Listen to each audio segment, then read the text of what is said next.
Hey Optimancers, Chris here. As we get closer to the new Player's Handbook in 2024, we're getting some second go-rounds for classes. Playtest 6 contained 6 classes that have now been revised twice for player review and playtesting.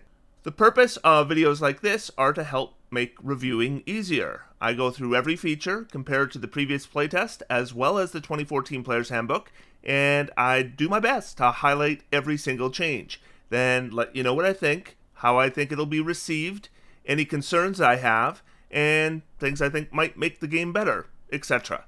Hopefully this provides both you and I a better understanding when we try to playtest this stuff, or provide feedback to Wizards of the Coast, and tell them what we like and what we don't like.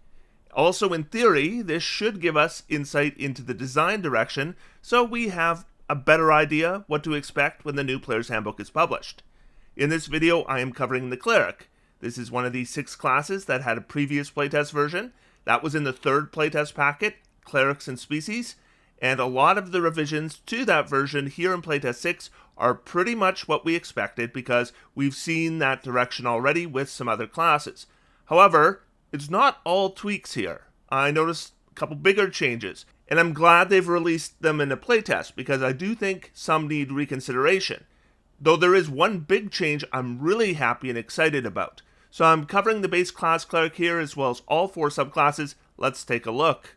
So Channel Divinity now has a column on the class chart. It starts with 2 uses at level 2 and maxes out at 4 uses at level 18, and you get 1 use back when you finish a short rest.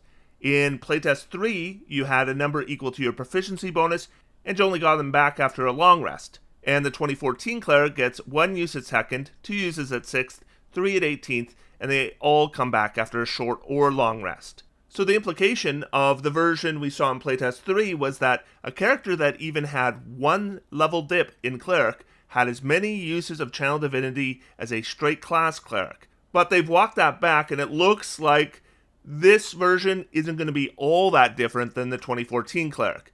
I think we might end up with a few more uses at lower levels and a bit fewer at higher levels. I likely don't need to tell you that prepared spells reverted from the spell slot based preparations they were experimenting with in earlier playtests. With the 2014 Cleric, you prepare a number of Cleric spells equal to your Cleric level plus your Wisdom modifier. And now you're going to use this prepared spells column here. This column is identical for most full casters. They gave sorcerers a bit less at low levels, but Clerics now prepare divine spells instead of Cleric spells, and the divine spell list is very similar to the Cleric spell list. You probably won't notice the difference. With the Cleric, armor training, weapon and skill proficiencies, saving throw proficiencies, and hit points have all remained the same as the 2014 Cleric. Divine Order was called Holy Order in playtest 3, and you had 3 options to select from. Now you get it right at level 1, used to be at level 2, and you have 2 options. Protector gives you martial weapon proficiency and heavy armor training, and Thaumaturge gives you an extra divine cantrip and lets you add your wisdom modifier to your intelligence religion checks.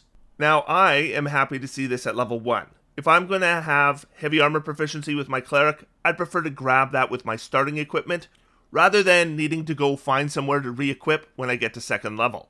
Other than the changes to spell preparation that I already went over, spellcasting hasn't really changed for the Cleric in either playtest 3 or 6. And Channel Divinity and Divine Order basically swap positions from playtest 3, so Channel Divinity was 1st level, now it's 2nd, which matches the 2014 Cleric.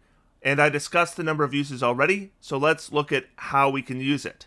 So Divine Spark was introduced in playtest 3. It used your Channel Divinity, required a magic action, and you rolled the number of d8s equal to your proficiency bonus and applied them either as healing to an ally within 30 feet or as radiant damage to an enemy. And if you applied it as damage, the enemy made a Constitution saving throw to have the damage.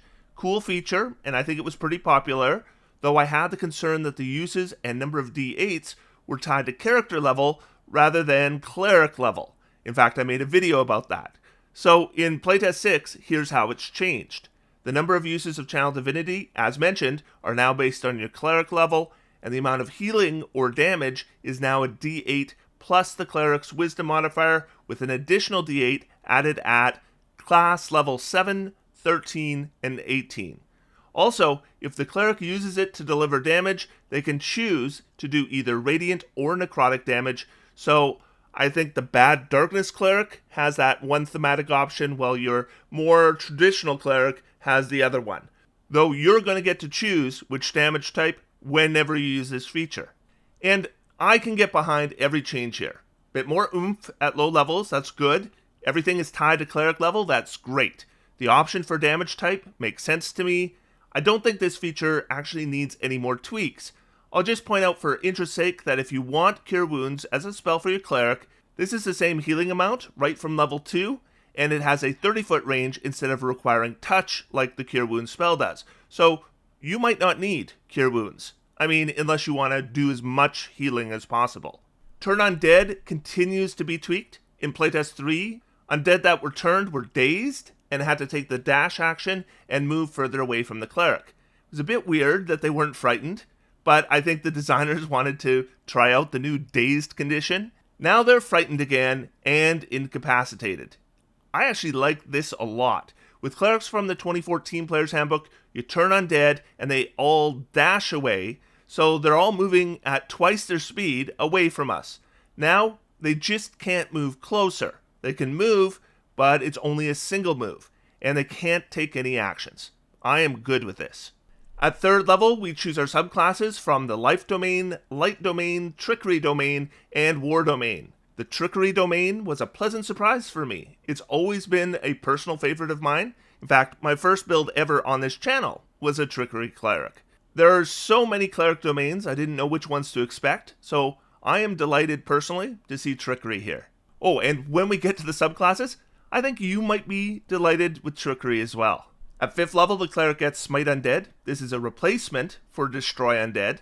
So the 2014 Cleric that turns Undead can automatically destroy Undead of a challenge rating 1/2 or less at 5th level, and then it scales, eventually destroying Undead of up to challenge rating 4. So they decided with Playtest 3 that instead, the Cleric would just add some damage to their Turn Undead feature. So the Cleric did a number of d8s equal to their proficiency bonus in radiant damage to Undead that failed their saving throw against the Turn Undead feature. They've changed the number of d8s to the Cleric's Wisdom modifier instead. They're really moving everything away from using proficiency bonus except proficiencies. They've added a clarification here that the damage doesn't end the turn effect, which I think we assumed it wasn't supposed to do, but it did need to spell that out, because technically speaking, the turned effect is supposed to end if the undead takes any damage. So with the 2014 Cleric, every subclass gets a feature at level 8, where they either deliver more damage with weapon attacks or with Cleric cantrips. Then, with Tasha's, there was an optional class feature that replaced this and improved both the cantrip and weapon attacks of Clerics by a d8, but it was limited to one use per round and it didn't scale, and the damage was always radiant. Another change was the damage to cantrip damage wasn't just for Cleric cantrips, it was for any cantrip, and the optional class feature is what they gave the Cleric in Playtest 3 at level 7. With Playtest 6, now the Cleric must choose to do the additional damage with weapons or divine cantrips, also at level 7. If you choose weapons, it's a d8 necrotic or radiant damage, and if you choose cantrips, it's a bonus of the same damage type equal to your wisdom modifier. This is going to scale at level 14, and I should note that although the designers said we would be getting subclass features at the same levels as the 2014 Player's Handbook, with the exception of the introduction of the subclasses all being moved to 3rd level, the 8th level subclass feature this replaces is not replaced with anything else in the subclass. Cleric subclasses just don't get an 8th level feature anymore. At 9th level, the Playtest 3 Cleric chose a second Holy Order, so that's where they could get an additional cantrip or some skill bonuses or heavy armor and martial weapons. They've removed that, and now the Cleric gets a free preparation of the Commune spell. This is kind of a throwaway feature. I mean, Commune is a decent spell, but it's basically one more preparation of a spell that would have been available to your Cleric anyways. But, you know, the 2014 Cleric doesn't get any class features at level 9. I mean, except spell progression, which is important, though this Cleric is getting spell progression as well. And I see a lot of these kinds of features on the spellcasting classes, and I actually wonder if the reason these have been added is just so when you look at the class features column on this table, there's not so many blanks. So at level 10, Divine Intervention has a huge change. In the 2014 Player's Handbook, the Cleric used their action as a kind of Hail Mary to get their deity to intervene. They rolled a D100, and if the result was equal or lower to their cleric level, then the DM decided what happened, though the player would describe the kind of assistance they were after. There was a guideline that the DM might choose the effect of any cleric or domain spell, but it was pretty much left wide open for the DM to come up with whatever they wanted to.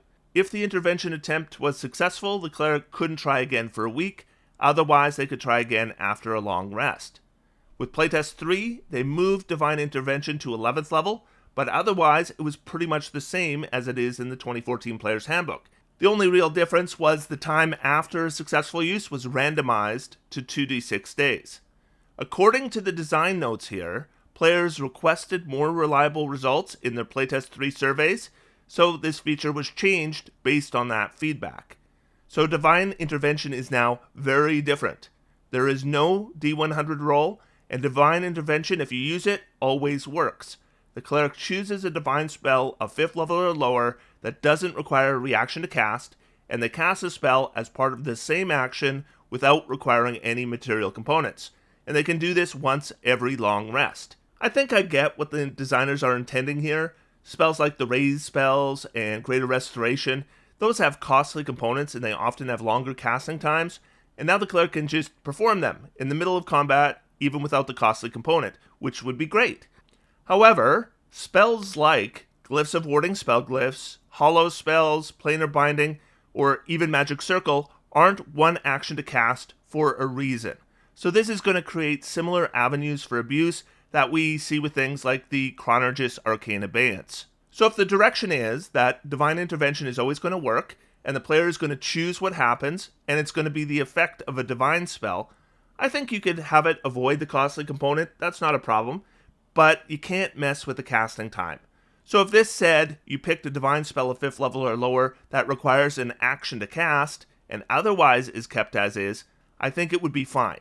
I mean, it would still be really powerful. I personally have some mixed feelings on the change of design direction here as well. I get why players ask for more reliable results, but I will say, at least as a DM, I always found it fun when a cleric succeeded on their Divine Intervention check, and I could just do anything I figured their deity might do to intervene on behalf of their beloved follower. Then again, a missed Divine Intervention check is boring and sometimes catastrophic, so I do get it. At level 14, we get the scaling of Blessed Strikes. So this didn't scale in Playtest 3, but in the 2014 Player's Handbook, if you had a subclass that included the bonus to weapon damage, it did scale at level 14. But if you had one that added Cleric cantrip damage, it didn't. Now they both scale. If you have the weapon damage bonus, it goes from a D8 to 2D8.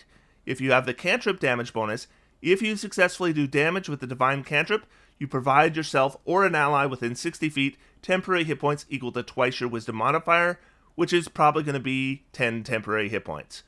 And that's pretty strong for what's potentially an infinite resource. And this one does have a Bag of Rats problem. So the Bag of Rats problem is something that applies to a feature that can have the benefit spammed outside of combat by killing rats or anything else for that matter. But rats are the example that is normally used. So if the cleric had a theoretical Bag of Rats, in between every combat, they could give everyone in the party 10 temporary hit points by killing rats with divine cantrips. Now, there are a number of features in these playtests where something is regained whenever you roll initiative, and I sometimes get comments that these features have the Bag of Rats problem. But you know what? As long as the DM isn't calling for initiative to be rolled when a character attacks something that's not a threat, like a theoretical rat, then it's not really a Bag of Rats problem. This one, though, doesn't need initiative to be rolled, so it definitely has the issue. And I'm not sure I understand the concern about just making the cantrip better. There's 2 cantrips that qualify for potent spellcasting, and that's Sacred Flame and Toll the Dead.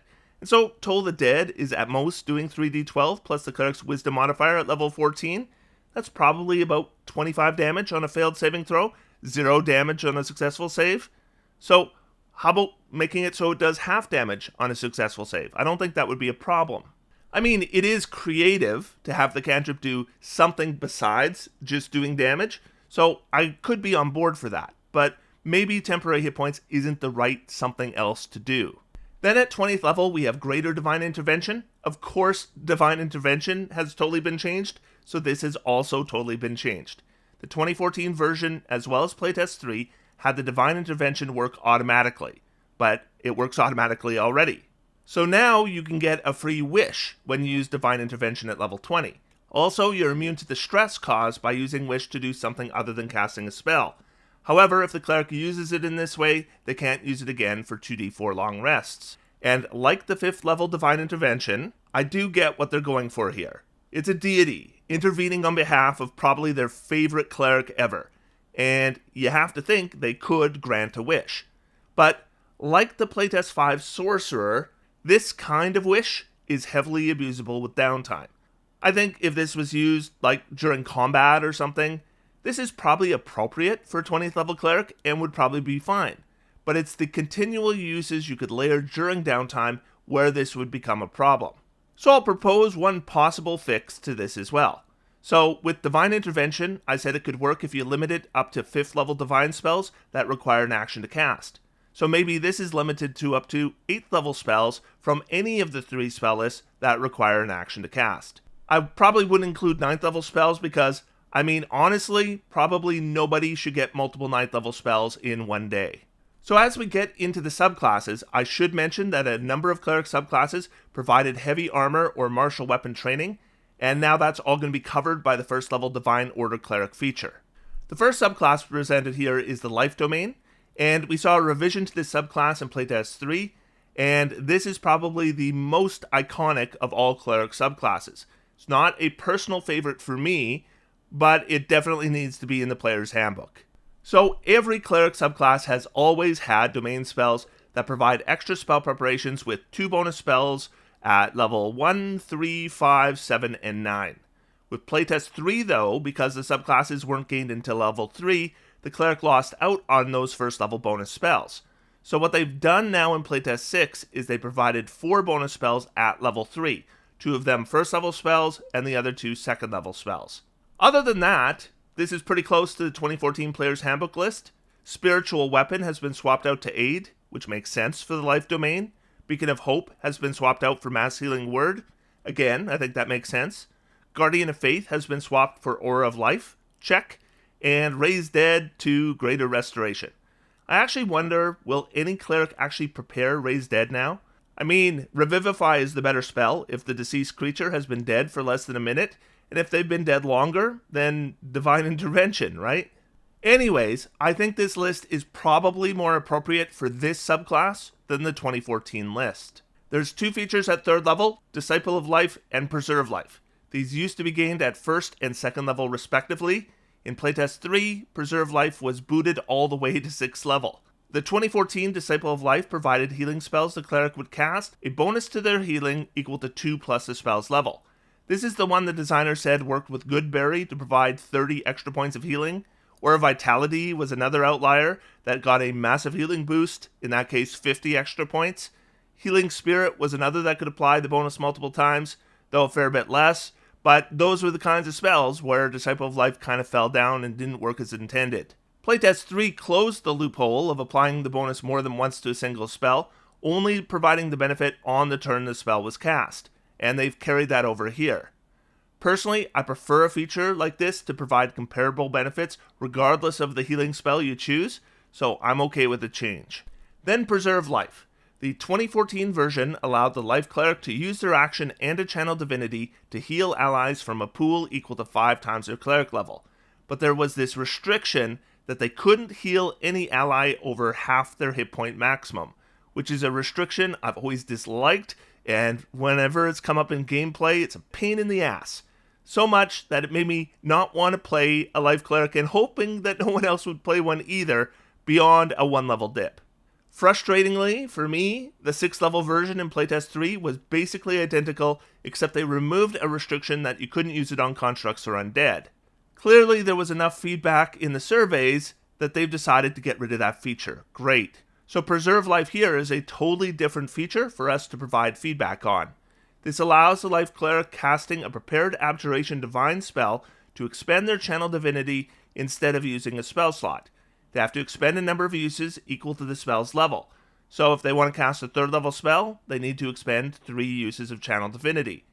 Now, I could maybe see doing this to cast a first level spell. Like, if I used all my channel divinities to cast more spells at 3rd level, that'd give me 6 first level spells and another after any short rest. And that's not bad at all. The scaling here, though, is really expensive. Like, 3 uses for a 3rd level spell seems like a lot to me. Like, we still have 3 uses total at 17th level, and we're going to expend them all for a 3rd level spell? So I do think the price here of using this feature maybe needs to be played with a bit. But as an idea, I think this is okay. I would just think very carefully before expending all my channel divinity uses on it. I'm not sure why they're calling it Preserve Life though, and although I guess it's appropriately named if the abjuration spell you're casting is a healing spell, so you are then preserving life, so to speak. But what if you're casting Glyph of Warding or something like that? Then why is it Preserve Life? That is a nitpick though, this is fine, and I do like it more than the previous Preserve Life. At 6th level, the 2014 Life Cleric gets their Blessed Healer, which says when they cast a healing spell to heal someone else, they heal themselves as well. 2 points plus the spell's level. It's the same here. And then 17th level, Supreme Healing gave the Life Cleric the ability that when they rolled dice as part of a spell to restore hit points, they didn't need to roll, they just got the maximum result possible. And it's basically the same here, except it also includes the Divine Spark Channel Divinity feature. Now, like I said, Life Clerics aren't really my thing, and I don't know that I'm going to flock to them now, but everything here seems fine. I do wish Supreme Healing somehow enhanced the heal and mass heal spells, which are kind of the apex of healing for clerics, and Disciple of Life and Blessed Healer seem like pretty small boosts for those spells, and you would think the Domain Capstone would enhance those spells first and foremost. Like, couldn't Supreme Healing, I don't know, double the healing or something like that? I don't know, but nothing here seems like an issue. So, if you like playing Life Clerics, I think you will still like playing Life Clerics in the playtest. Now, the Light Domain I am fond of. The whole light versus darkness theme, that works for me, and I've always figured the domain was pretty solid and pretty well designed, so I don't think a whole lot needs to be adjusted. The domain spell list here is slightly different. Flaming Sphere is replaced with Moonbeam. That's probably a small upgrade. And I get the inclusion of a spell that literally creates light for the Light Cleric. Scorching Ray has been replaced with See Invisibility. And we're going to see a theme here for Light Clerics that explains the swap. And Guardian of Faith is replaced with Arcane Eye. And that's definitely an upgrade. Otherwise, the list is the same. Of course, the first thing I checked, and I bet a lot of you did as well, did they replace Fireball? No, they didn't. It's still here. So at first level, the 2014 Light Cleric gets Warding Flare, which allows them to use a reaction to impose disadvantage on an attack roll against them from an attacker within 30 feet that they can see. And it's usable a number of times equal to their Wisdom modifier each long rest. Then at level 6, it could also be used to impose disadvantage on the attack roll against one of your allies. So what they've done here is they've taken those two features and combined them into a single feature that you get at level 3. Otherwise, it's the same. And I like that change. Then, Light Clerics get their big feature at 2nd level. Radiance of Dawn is a really nice feature, and I would consider it the most appealing feature of the subclass. The Light Cleric spends their Channel Divinity and an action, and it dispels any magical darkness within 30 feet, and a hostile creature in that range takes 2d10 plus your Cleric level in radiant damage, or half on a successful Constitution saving throw. And here, it's basically unchanged. There was some wording in the old version specifying that it didn't affect creatures behind total cover, and that wording has been removed. Now, I would think someone behind a wall isn't going to be affected anyways. I mean, sunlight doesn't travel through walls. I mean, unless it's a wall of force, then it would, and maybe this version of Radiance of the Dawn would work through a wall of force.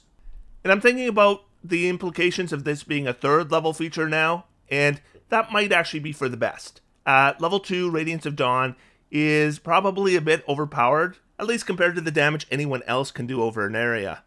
So Revealing Light at level 6 is a new feature. Previously, this was when the Light Cleric could use their Warding Flare to protect allies, which is now included in the level 3 feature. This allows the Light Cleric to cast See Invisibility with a bonus action, and no spell slot once per long rest. And when they do that, allies benefit from the spell if they're within 10 feet of the Light Cleric, and the Cleric emits Bright Light for 10 feet and Dim Light for another 10 feet. So this at least explains why See Invisibility was added to the domain list, And I guess this is being added to the theme of the Light Cleric, revealing the invisible, I guess. Or maybe more of a generic divination thing, which would explain Arcane Eye on the domain list. And I wonder if the idea is that in the 2014 Player's Handbook, if you wanted a more divination-style cleric, you had the Knowledge Domain. And that's not going to be included in this Player's Handbook, so maybe a little bit of that theme is being piggybacked onto the Light Cleric. I mean, it's fine by me, but my request here would be that the See Invisibility spell needs an update. And the wording of that spell needs to specify that invisible creatures don't benefit from the invisible condition from someone under the effect of the spell. Because right now, you have that weird invisible condition interaction where the spell doesn't remove the condition, and there's those extra bullet points on the invisible condition that the creature technically continues to benefit from. Finally, at 17th level, Corona of Light allowed the Light Cleric to use their action to emit a 60-foot radius aura of bright sunlight, and then dim light for 30 more feet, for a minute that imposed disadvantage on saving throws of enemies in the 60-foot aura against spells that deal radiant or fire damage. And it's not just your spells, any spells. This was not a once per long rest or channel divinity using thing. It was something the Light Cleric could use as often as they liked. So here there's two changes. First, it can be dismissed without using an action, and second, it also imposes disadvantage on the saving throw against Radiance of Dawn. I'm good with both of these changes. This is a good feature, always has been. Honestly, I would have expected they would limit the use of this, but they haven't done so. Okay, so on to the Trickery Domain. I like the Trickery Domain, so like I said, I am glad to see it here. And I think you're going to like this. The Trickery Domain got some serious redesign. So, starting with the spells, when it comes to the domain spells, I tend to value spells that allow the cleric to do some things clerics normally can't do, rather than just giving them more cleric spells. And the Trickery Cleric had an unusually good domain spell list. There are some changes here, but this does remain an unusually good domain list. Mirror Image has been replaced by Invisibility, and I mean, that makes sense. Blink and Dispel Magic at level 5 have been replaced with Hypnotic Pattern and Non-Detection. Yeah, they should have always probably had Non-Detection. It seems like such an obvious spell for a Trickery Cleric to have, but Hypnotic Pattern, that's a big upgrade right there. Then at 7th level, they still get Dimension Door, but Polymorph has been replaced by Confusion, which thematically I understand, but it is a downgrade. Not that Confusion is a bad spell, and it's still a spell that clerics normally don't get. And at 9th level, Dominate Person and Modify Memory have been replaced by Hold Monster and Mislead. And yeah, Mislead probably should have been on the Trickery list all along. So definitely leaning towards Evading Detection, which I get. Also, this is a good list for a Cleric Domain list. So Blessing of the Trickster was previously gained at 1st level, and allows the Trickery Cleric to give somebody else advantage on their stealth checks for an hour, or until they use the feature again, which also didn't have limited uses, so they can just do it over and over. It's been boosted a little bit here, as the Trickery Cleric can now use it on themselves, which I know a lot of players really wanted to be able to do, so I expect this modification is going to be popular. And I'm good with this as written, but you know what? If I had my way, I'd remove the 1 hour duration, or at least extend it. You can use it over and over again anyways, so why have the player constantly have to refresh it? But it's not a big deal. I just wonder if the restriction is doing anything practical here. Speaking of which, I think I should probably apply that same comment to Corona of Light back with the Light Cleric. Why the 1 minute duration? If they can just do it over and over again, maybe it should just last until they dismiss it, or until they finish a long rest or something. I don't know. It's something to think about, though. But I am excited to share Invoke Duplicity with you. So at 2nd level, the 2014 Trickery Cleric gets Invoke Duplicity, and this has not been a popular feature. Likely because it wasn't great. You used your action and a Channel Divinity to create a duplicate of yourself within 30 feet, and it could last up to a minute and use the Trickery Cleric's concentration. Then they could move the duplicate up to 30 feet on their turn, up to a maximum distance of 120 feet from the cleric, but that used the cleric's bonus action. The Trickery Cleric could cast spells as if they were in the duplicate space, but since the Trickery Cleric was already concentrating on the duplicate, that really limited the options. And if both the cleric and the duplicate were within 5 feet of a creature that could see the duplicate, the Trickery Cleric got advantage on attack rolls against that creature, and who cares? It was a very restrictive feature. I mean, by level 5, you definitely had other things you wanted your concentration for. I use this once in a while at lower levels to, try to draw enemy attacks or something like that, but this feature was never very good. It has gotten a huge redesign. So now you expend your Channel Divinity and a bonus action, and you teleport up to 30 feet to an unoccupied space you can see. So I am already on board for this. Then you leave behind the duplicate that lasts for a minute and doesn't require your concentration. You can cast spells as though you're in the duplicate space, and you get the advantage on attacks thing, and you can move it as a bonus action. Get this, when you move it with your bonus action, you can switch places with it. So you have continual bonus action teleports for the duration, and they could be up to 120 feet, but you can only switch places with the duplicate. So basically, they took the old Invoke Duplicity, they removed concentration, made it a bonus action, and threw in a teleport when you use it, and continual teleports for the duration as well. So I wasn't surprised to see this feature get an upgrade, but I was very surprised to see it get this many upgrades. Now, I do kind of wonder if it's too powerful, and I can't believe I'm saying that about the Trickery Cleric's Invoke Duplicity feature, but here we are. But this is a playtest, and this is basically a brand new feature, and they want us to try it out and see how it works, and I am dying to try this out. This sounds like so much fun. And I just love the idea that you use this and suddenly a duplicate appears within 30 feet, but it's not actually the duplicate. It's you, and the duplicate is what was left behind. That is so on brand for a subclass that is devoted to trickery. In fact, if you teleport somewhere where the observer can't see, they may not even know that anything happened at all. It's almost like a non-concentration mislead spell. And let's look at this sentence right here. The illusion lasts for 1 minute, but it ends early if you have the incapacitated condition or dismiss it as a bonus action. So I'm assuming the language that I would expect to see where it normally would say, it also ends if you use this feature again, like Blessing of the Trickster has. That wording isn't here. So you can have multiple duplicates going at the same time, creating more with your bonus actions. I mean, within the limit of the number of Channel Divinity uses you have.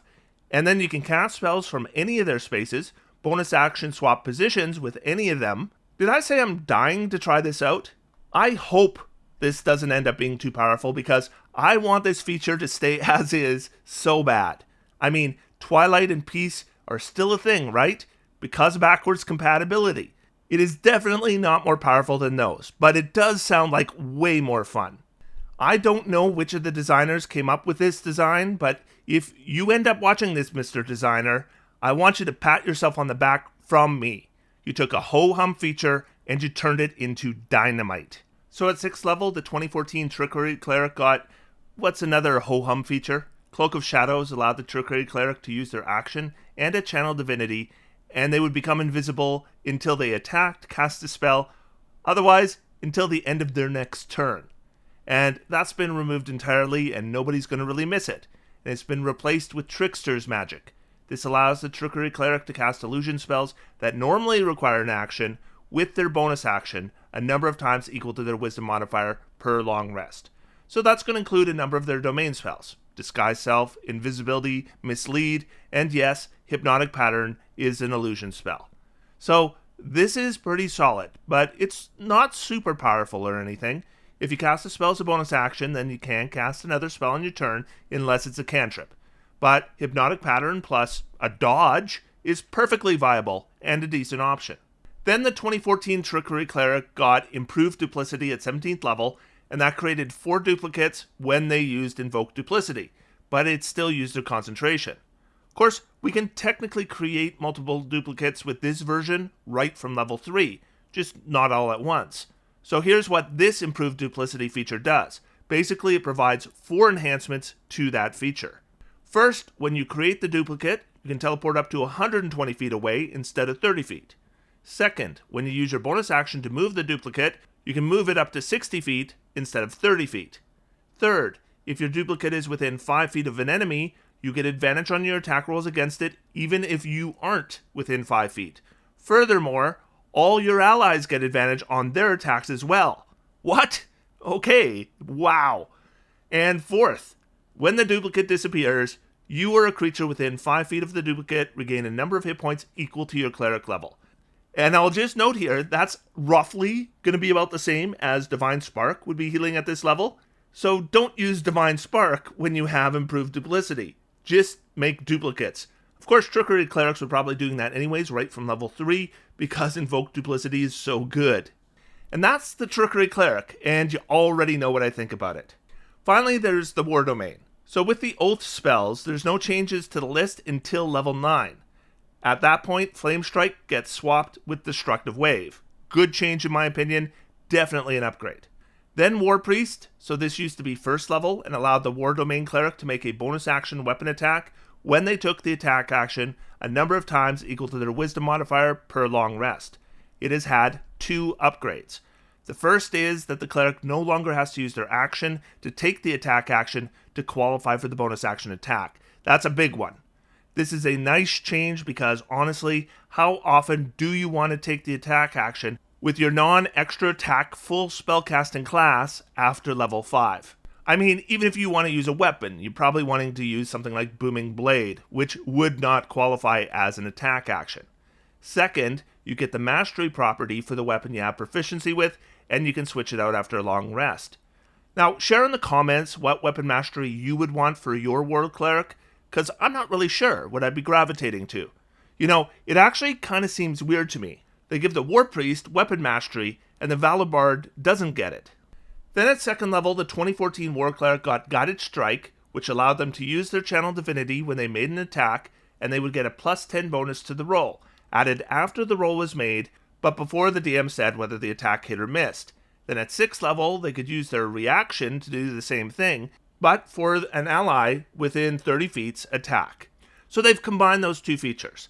So it's a bit like Warding Flare for the Light Cleric. It frees up a 6th level feature, but unlike Warding Flare, Guided Strike only used the War Cleric's reaction if they used it for someone else. Now, it uses their reaction regardless of whether they use it for themselves or someone else. Also, we have a wording change like we saw with Bardic Inspiration, where the plus 10 is applied after the attack misses, rather than after the roll, but before the DM announces if the attack hits. So this is overall probably an upgrade, since it's combining 2 features, and I do understand how it's simpler to just have the feature use a reaction one way or another, but it does sting a bit to require the reaction now to apply the plus 10 to your own attack. So I have mixed feelings. So with the 2014 War Cleric, War God's Blessing was the feature that allowed you to apply the plus 10 to hit to an ally, and since that's now covered in Guided Strike, what we have here is a whole new feature. When you cast Shield of Faith on someone else, you get it as well. So twice the spell.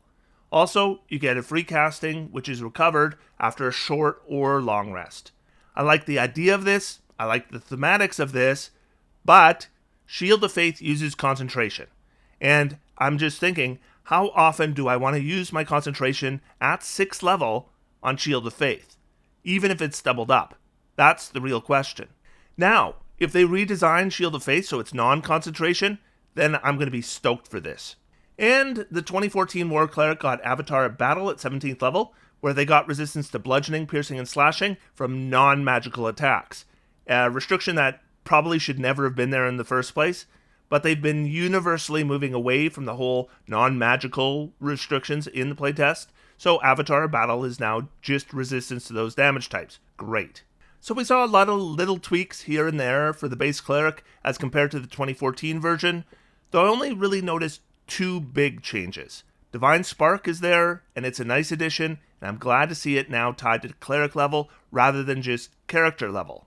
And Divine Intervention and Greater Divine Intervention, I think need another pass. I get what they're going for, and I think that's achievable with some tweaking, either with the suggestions I made or something else, but we don't want those features in the 2024 Player's Handbook quite as they're written here. With the subclasses, overall I think they did a perfectly decent job. Mostly it's tweaks here and there, a bit of an addition to the thematics of the Light Cleric, and I thought that was just fine. The only one that really dramatically changed is Trickery, and yeah, that looks like a blast. And that's the Cleric. Really, my only complaint is Divine Intervention and Greater Divine Intervention, which kind of go together. Otherwise, I think it's very much like the Cleric we know. Let me know what you think in the comments. Was I right? Are you excited to try Trickery Cleric now? As for me, until then, I'm going to sit back, relax, and have some fun. D&D is for everyone. Thanks everybody, and I'll talk to you soon.